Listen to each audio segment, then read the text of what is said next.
Apocalypse au chapitre 12. Dans les premiers versets de ce chapitre 12, nous trouvons comme enseignement principal l'enlèvement du petit troupeau, mais du milieu de la religion, c'est-à-dire vu par l'homme lui-même. Cependant, on ne peut pas échapper au parallèle entre Israël, premièrement, et la religion chrétienne, deuxièmement, quant à cet événement.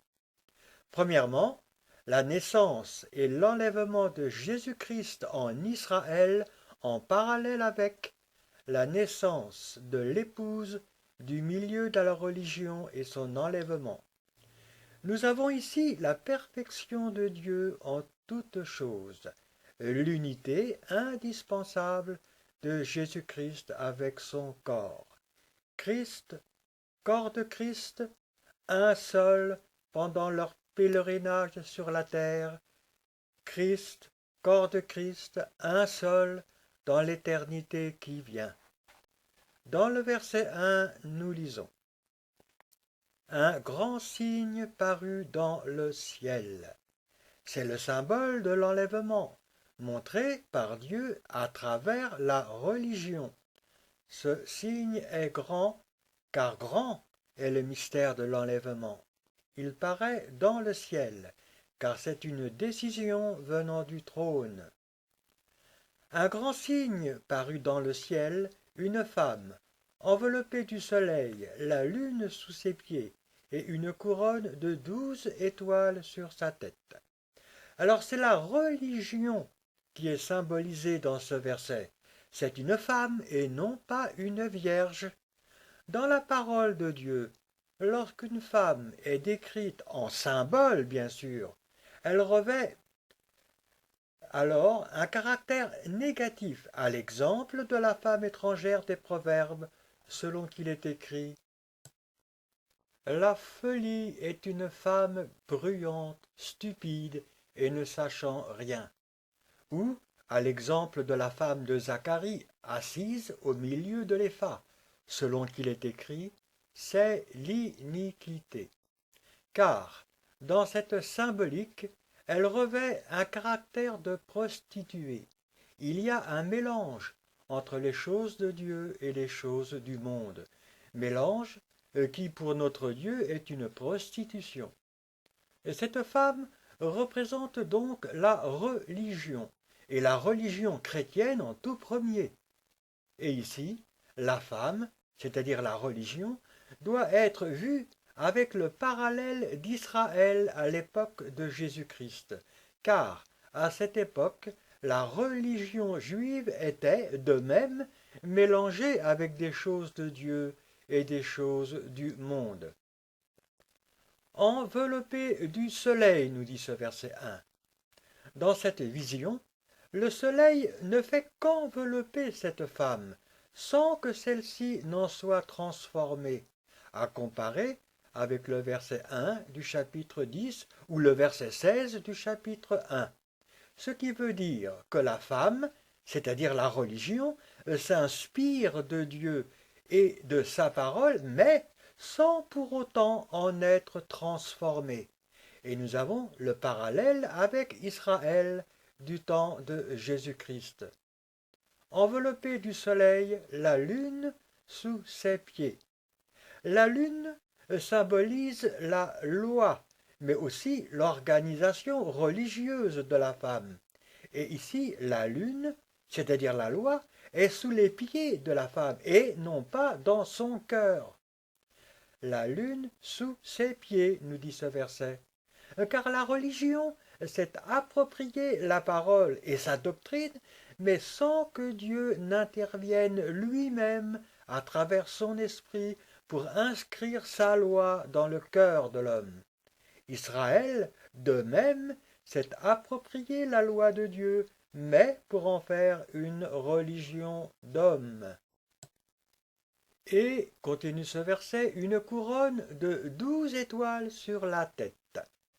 C'est en se référant aux 12 apôtres, ainsi qu'au chiffre 12 lui-même, que la femme veut se justifier, qu'elle veut régner.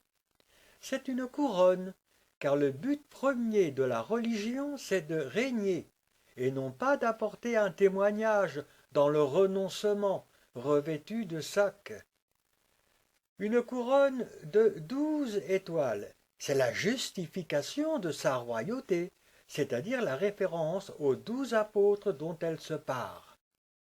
Cependant, c'est la volonté du nombre, ou le témoignage à travers un nombre, c'est-à-dire le prosélytisme, qu'il nous faut aussi comprendre à travers ce chiffre 12, lorsque ce chiffre est donné à la femme. Cette femme règne et domine grâce au nombre de ses fidèles, car l'ambition de la religion est de chercher à augmenter le nombre de ses fidèles sous prétexte de glorifier Dieu ou de faire du bien aux hommes, et cela quels qu'en soient les moyens. Mais cette ambition-là est une abomination aux yeux de Dieu, car c'est en réalité un orgueil. Orgueil que Dieu voit en nous, mais qui, à nos propres yeux, est souvent caché. Et c'est pour cela que la faute de David nous a été relatée dans le deuxième livre de Samuel, au chapitre 24. Rappelons-nous ici que seul le Saint-Esprit ajoute ou n'ajoute pas des disciples à l'Église. Soyons dans la joie pour ceux qui sont venus à Dieu grâce à notre témoignage ou grâce à notre ministère, mais ne nous glorifions pas de leur nombre, restons dans le renoncement et ne glorifions que notre Dieu. Mais de même ici, il nous faut faire un parallèle avec Israël du temps de Jésus-Christ, sa volonté de prosélytisme, sa référence aux 12 tribus, justifiant sa religion comme étant l'unique canal de Dieu. Mais on arrive au verset 2, qui nous dit « Elle était enceinte, et elle criait, étant en travail et dans les douleurs de l'enfantement. » Elle était enceinte, car c'est au milieu de cette femme que Dieu agit. C'est au milieu de la religion que se forme le corps. Et elle criait, étant en travail et dans les douleurs de l'enfantement. Il y a ici l'image des vicissitudes incessantes de la religion, de ses interrogations, de ses guerres, de ses tribulations. De même pour Israël, au milieu duquel est né Jésus, à une époque de trouble, d'attente, de douleur. Verset 3. Un autre signe parut encore dans le ciel. Il est évident que c'est un autre signe, avec une autre signification, car ici, ces deux signes sont mis l'un à côté de l'autre pour montrer une opposition, celle des deux éléments qui sont au cœur du conflit entre la volonté de Dieu et ceux de la révolte. Premièrement, c'est l'enfant mâle, Christ, corps de Christ, fruit du premier signe, celui sur lequel l'amour et la justice de Dieu reposent. Ensuite, deuxièmement, c'est le dragon, l'adversaire par excellence, celui qui cherche sans cesse à prendre l'amour et la justice de Dieu en défaut. Et voici, nous dit ce verset, c'était un grand dragon rouge feu, ayant 7 têtes. C'est un dragon, symbole de celui qui veut le mal par la destruction. Il est rouge, couleur de l'orgueil destructeur, caractéristique première de Satan. Ayant 7 têtes. Et les 7 têtes, c'est l'intelligence parfaite de l'adversaire. C'est le chiffre 7, car c'est l'esprit du Dieu créateur qui donna au chérubin protecteur son intelligence. 7 têtes et ensuite, et 10 cornes. 10, c'est le chiffre, c'est un chiffre d'homme, chiffre de la chair de l'homme. 10 cornes, cornes, c'est le symbole d'une puissance, puissance qui, en raison du chiffre 10, est ici exercée à travers l'homme animal, le chiffre 10. car Satan ne peut exercer sa puissance, c'est-à-dire son pouvoir, qu'à travers la chair de l'homme. C'est pour ces 10 cornes l'ensemble des nations qui s'expriment à travers leur chair. Ces 10 cornes sur le dragon nous permettent de comprendre que les nations dans leur ensemble accomplissent la volonté de l'adversaire, son désir de domination, de puissance, cependant selon une mesure qui passe par la sagesse de Dieu. Notre Dieu permet ou non. Et ensuite, et sur ses têtes 7 diadèmes. Diadème pour signifier que le dragon règne. C'est le prince du monde, c'est le roi de Babylone. Et le dragon installe son règne grâce à son intelligence parfaite, les 7 diadèmes. Car, pour ce qui est de ce dragon, l'intelligence vient en premier. Nous avons les têtes, et c'est ensuite les cornes, ou la puissance à travers l'homme séduit. Cela est à comparer avec le verset 1 du chapitre 13, où le processus est inverse. Mais disons ou redisons ici que Satan ne peut exercer sa puissance, son autorité, que grâce à la complicité de l'homme séduit. C'est important de le comprendre, car sans cela, l'adversaire ne pourrait rien faire, malgré son intelligence. Ne donnons pas à l'adversaire une prétendue puissance surnaturelle qui n'existe pas chez lui. Seul le Saint-Esprit possède la puissance de Dieu. Cependant, l'intelligence parfaite de l'adversaire lui permet de séduire l'homme que nous sommes et de par là s'approprier un pouvoir qui peut nous donner une illusion de surnaturel, mais qui reste une imitation ou un mélange, donnant l'image trompeuse d'un pouvoir divin. L'exemple de Job, où nous voyons l'adversaire agir avec puissance et autorité sur Job sans que celui-ci ait été séduit, cet exemple-là n'a pu se faire que grâce à la permission exceptionnelle de Dieu. Et cela pour préfigurer le chemin de Jésus-Christ, ainsi que pour nous donner un enseignement important. On arrive au verset 4. Ce verset nous dit « Sa queue entraînait le tiers des étoiles du ciel et les jetait sur la terre. » Le tiers des étoiles, c'est le nombre des créatures célestes qui ont été corrompues par l'action de Satan, par l'enseignement mensonger, c'est-à-dire par la queue, du chérubin protecteur. Ils ont été jetés sur la terre. Car il était toujours possible pour ceux qui, en raison de leur désobéissance, avaient perdu leur dignité, d'avoir un accès dans les lieux célestes. Cependant, malgré cet accès, ils avaient perdu toute présence de l'amour de Dieu en eux. Amour de Dieu qui ne peut nous être apporté que par l'Esprit. Et seul cet amour ou cette présence de Dieu peut donner à toute créature une valeur, un sens, un vécu véritable. D'où la nécessité pour ces étoiles de rechercher une soif de vie à travers la chair de l'homme et ses plaisirs. D'où la nécessité pour ces étoiles de venir s'associer avec l'homme, voire de le posséder.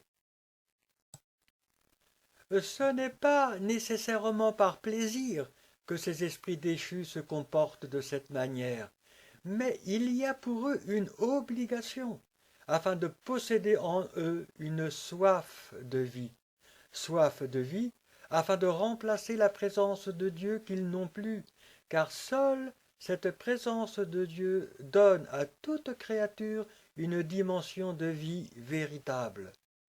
Recherche d'une soif de vie qui, pour eux, est une nécessité et qu'ils recherchent en s'associant avec l'homme séduit. la hantise de ces esprits est de comprendre qu'ils vont connaître l'écrasante solitude dans le tourment de l'abîme puis de l'étang de feu. Ce verset nous dit: le dragon se tint devant la femme qui allait enfanter, afin de dévorer son enfant lorsqu'elle aurait enfanté. Car il est évident que ce n'est pas la femme qui représente un danger pour le dragon, mais c'est le fruit de ses entrailles, c'est-à-dire l'enfant mâle. C'est ici la haine de l'adversaire. Satan combat la volonté de Dieu en luttant contre Christ, corps de Christ, c'est-à-dire la justice de Dieu pour toute la création, et non pas en luttant contre la femme.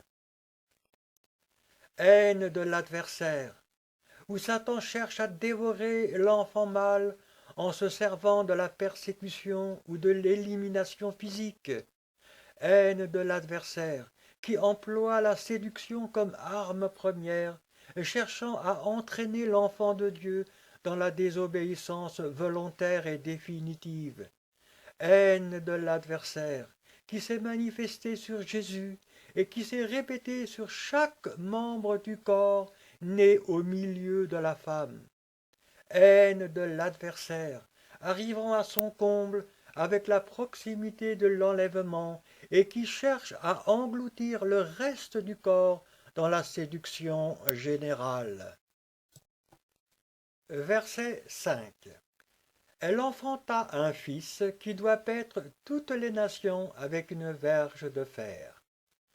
Alors, ne comprenons pas ce fils comme étant seulement Jésus, né en Israël, car ce fils, c'est Christ, corps de Christ, l'unique critère de la justice de Dieu pour toute la création, le centre de toute bénédiction. C'est un fils, car notre Dieu voit Jésus et son corps comme étant un seul. La parole de Dieu nous montre que pour Christ, son corps en formation, en attente, est pour lui comme une fiancée, mais que son corps achevé, enlevé, est devenu pour lui une épouse.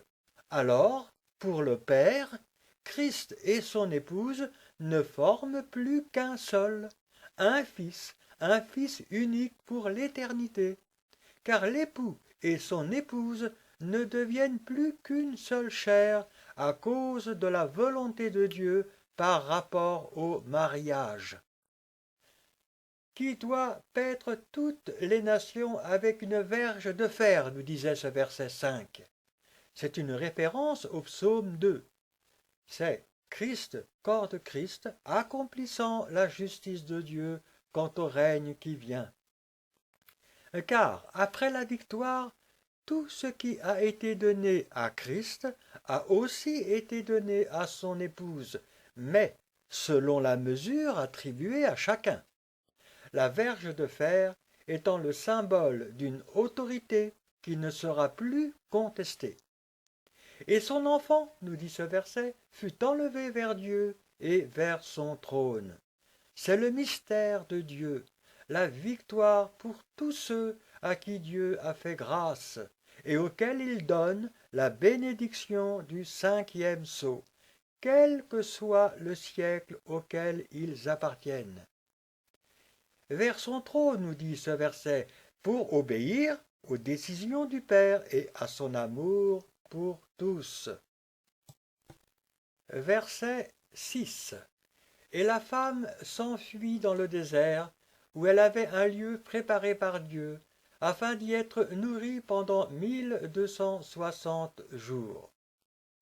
Ce verset 6 doit encore se comprendre en tenant compte du parallèle, c'est-à-dire Israël parallèle avec la religion.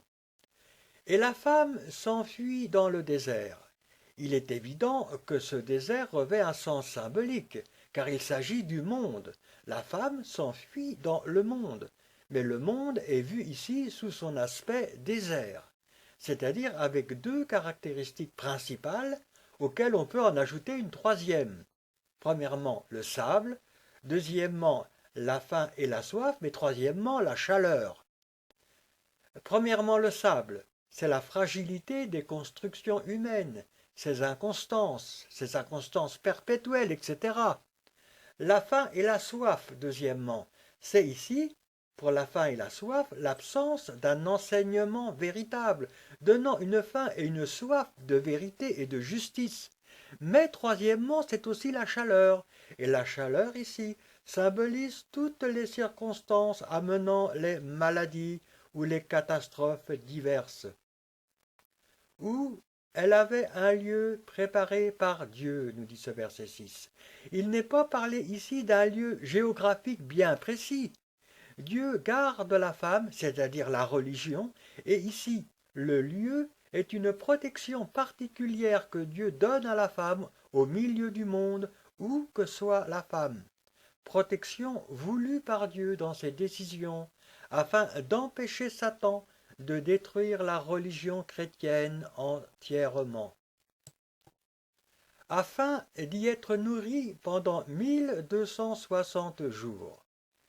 Cela est à comparer, en raison du parallèle, Israël et religion, avec le verset 3 du chapitre 11. Premièrement, c'est Israël, après le départ de Jésus-Christ, qui a été nourri par Dieu pendant sa longue errance au milieu des nations, c'est-à-dire protégé de l'anéantissement total, anéantissement qui a été sans cesse voulu par l'adversaire. Si Israël est vu ici non plus comme témoin, mais avec la symbolique d'une femme, c'est parce que l'œuvre n'est pas la même. Dieu voit Israël comme témoin lorsque son pèlerinage effectué dans le renoncement accuse l'orgueil de Babylone, et c'est alors Israël en tant que peuple, chapitre 11, mais Dieu voit Israël comme une femme en raison de la naissance de Jésus en son milieu, mais aussi en raison de l'infidélité spirituelle qui a été la sienne, et c'est alors Israël en tant que religion. Mais deuxièmement, c'est la religion chrétienne qui, après l'enlèvement du petit troupeau, est, de même, nourrie ou protégée de l'anéantissement total, mais pour un temps limité, 1260 jours. 1260 jours est un temps limité qu'on ne doit pas mettre en parallèle avec un temps selon le regard humain. On arrive au verset 7. Et il y eut guerre dans le ciel. Michel et ses anges combattirent contre le dragon, et le dragon et ses anges combattirent. C'est l'accomplissement de la première décision du sixième sceau. Michel, à cause de la guerre, c'est-à-dire de la guerre à travers l'homme.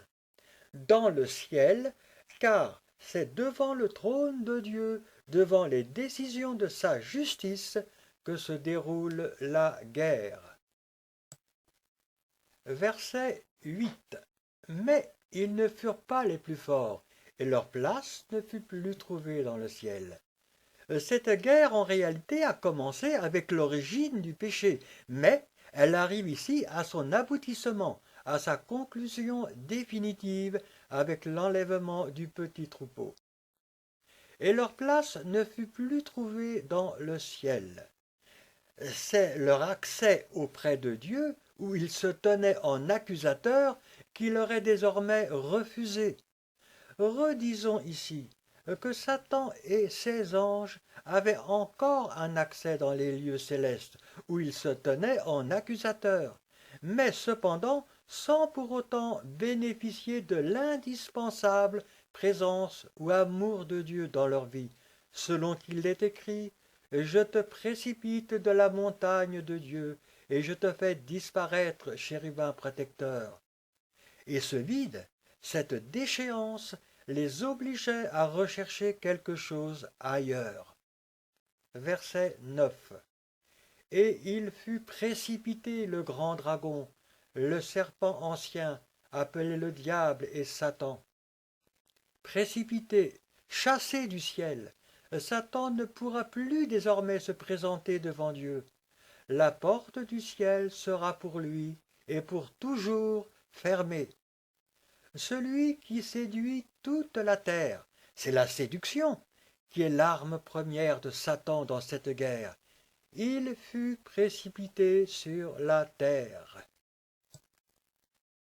La victoire de Jésus-Christ, associée à celle de ceux de l'obéissance, a rendu l'accusation de l'adversaire non valide. Sa bouche accusatrice est désormais fermée. Et, en raison de sa bouche fermée, Satan est précipité du ciel. Mais cependant, il reste le prince du monde, et cela jusqu'à ce que... Car c'est en se servant de la chair de l'homme que Satan a combattu, et c'est à travers cette même chair qu'il lui faut désormais vivre et s'exprimer. Et ces anges, nous dit ce verset 9, furent précipités avec lui, car Satan entraîne dans sa chute, dans sa défaite, tous ceux qui ont combattu avec lui et pour lui. Verset 10. Et j'entendis dans le ciel une voix forte qui disait. La voix est forte en raison de la solennité du message. Mais lorsqu'une voix forte se fait entendre dans l'Apocalypse, cela sous-entend toujours une action ou une décision importante pour l'homme, dans le ciel, car cela provient du trône de Dieu, des décisions du Père. Une voix forte qui disait « Maintenant le salut est arrivé. Maintenant, car Dieu a attendu la victoire du petit troupeau, son achèvement définitif pour officialiser la perfection de la victoire de Jésus-Christ. Maintenant le salut est arrivé. Si notre Dieu déclare le salut comme étant arrivé à cette heure, c'est pour montrer son désir d'associer pleinement Jésus-Christ avec son corps quant à la réalisation de ce salut, mais aussi pour nous faire comprendre que ce salut s'adresse à toute l'humanité et à toute la création en se servant de la référence, c'est-à-dire Christ, corps de Christ. Et le verset se continue en nous disant « Ainsi que la puissance, le règne de notre Dieu et l'autorité de son Christ. » La puissance, car Dieu sort du silence. Le règne de notre Dieu, car le désir de Dieu est de régner, mais de régner à travers Christ, corps de Christ. Et l'autorité de son Christ, ou de son oint, c'est-à-dire Christ, corps de Christ. Toute décision, toute forme de bénédiction devront nécessairement passer par Christ, corps de Christ. Il fallait de par là que l'ensemble, Christ, corps de Christ, soit parfaitement achevé, uni dans la victoire auprès de son Dieu. Car, nous dit ce verset, car il a été précipité l'accusateur de nos frères, celui qui les accusait devant notre Dieu jour et nuit. Et cette victoire, cette investiture ne pouvait survenir que lorsque la justice et l'amour de Dieu, devenus compatibles et parfaits à travers la mesure de Christ, corps de Christ, ait définitivement fermé la bouche de Satan dans les lieux célestes. Car là aussi, il y a une mesure, mesure de temps, mesure de justice. Et nous avons le symbole de l'encensoir. Mesure qui, pour le temps, a pu paraître longue pour l'homme. Mesure qui, pour les circonstances du vécu de l'homme, a pu paraître difficile et même très difficile. Mais mesure spirituelle de justice que notre Dieu a jugée nécessaire et obligatoire en raison de la perfection de lui-même. Et en rappelant que cette mesure a été nécessaire non pas en raison d'une victoire de Jésus qui aurait été imparfaite, mais en raison de son association avec l'homme. Association qui conduira l'homme à devenir le corps de Christ, afin de régner avec Dieu dans toute la création et pendant toute l'éternité, mais aussi association qui permettra à l'amour de Dieu de se répandre sur toute la terre pour appeler chaque homme et chaque femme au salut sans pour autant mettre la perfection de sa justice à mal. Dans cette association, nous avons la victoire de l'amour de Dieu, car ici, en plus du salut, l'amour de Dieu peut élever l'homme et lui donner une récompense. Victoire parfaite de l'amour de Dieu sur l'adversaire. Victoire parfaite. Son amour est devenu compatible avec sa justice et peut alors se répandre et donner en plus à l'homme une récompense. Celui qui les accusait, nous dit ce verset, celui qui les accusait, c'est le combat de l'adversaire contre l'amour de Dieu. C'est créer, c'est-à-dire que ce combat-là, c'est de créer une incompatibilité entre la justice de Dieu et son amour. Le verset 11 nous dit « Ils l'ont vaincu à cause du sang de l'agneau et à cause de la parole de leur témoignage. Et ils n'ont pas aimé leur vie jusqu'à craindre la mort. » Ils l'ont vaincu.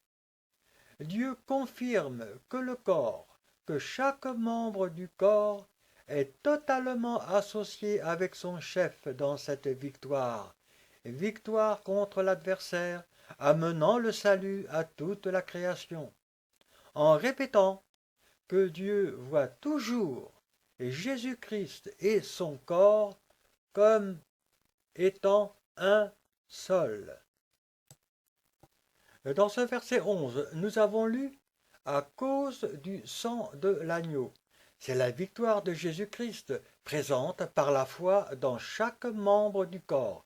Et nous avons le chandelier. Et ensuite, et à cause de la parole de leur témoignage. Et c'est ici la marche chrétienne obéissante, issue et remplie sans cesse de cette victoire. Et nous avons l'étoile ou l'ange. Et termine ce verset 11, « Et ils n'ont pas aimé leur vie jusqu'à craindre la mort. » C'est l'obéissance malgré tout et jusqu'au bout. La foi victorieuse dans la persévérance. Avec la victoire de Jésus sur la croix, Dieu voyait et connaissait par avance la victoire de chaque chrétien, selon qu'il est écrit « Maintenant le prince de ce monde est jugé ».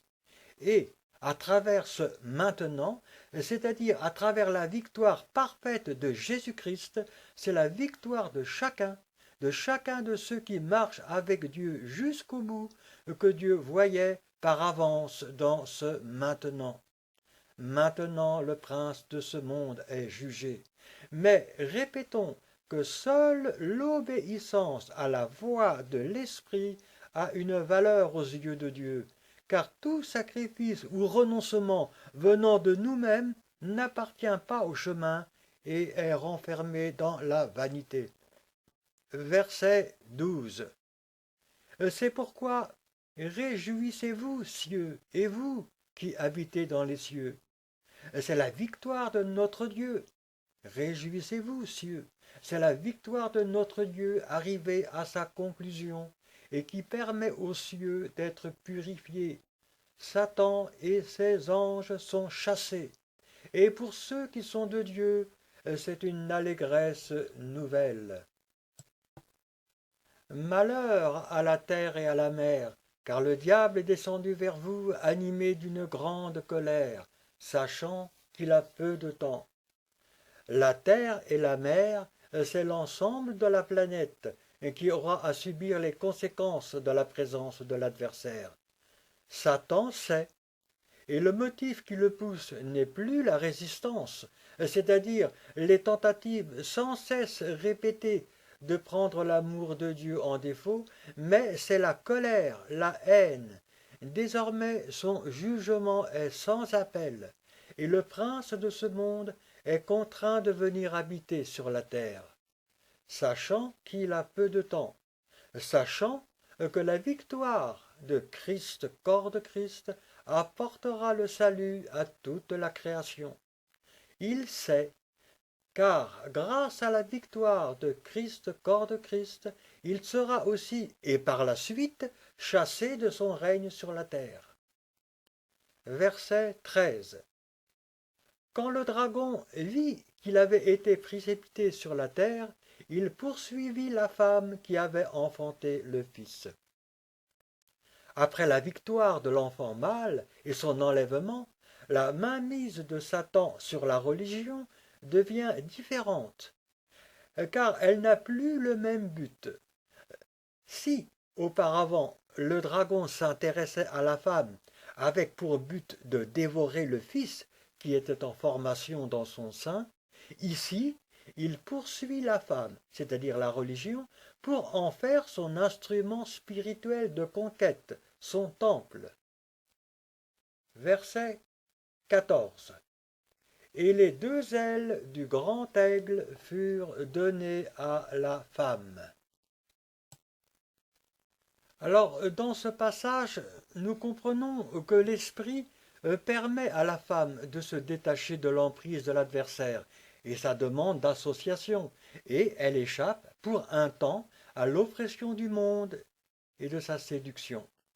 Afin, nous dit ce verset, qu'elle s'envole au désert vers son lieu, où elle est nourrie un temps, des temps et la moitié d'un temps. La religion, à l'intérieur du monde et de son désert, est protégée par les ailes du grand aigle, c'est-à-dire qu'elle est menée dans un chemin de détachement, voire même de renoncement, où elle est nourrie un temps, des temps et la moitié d'un temps.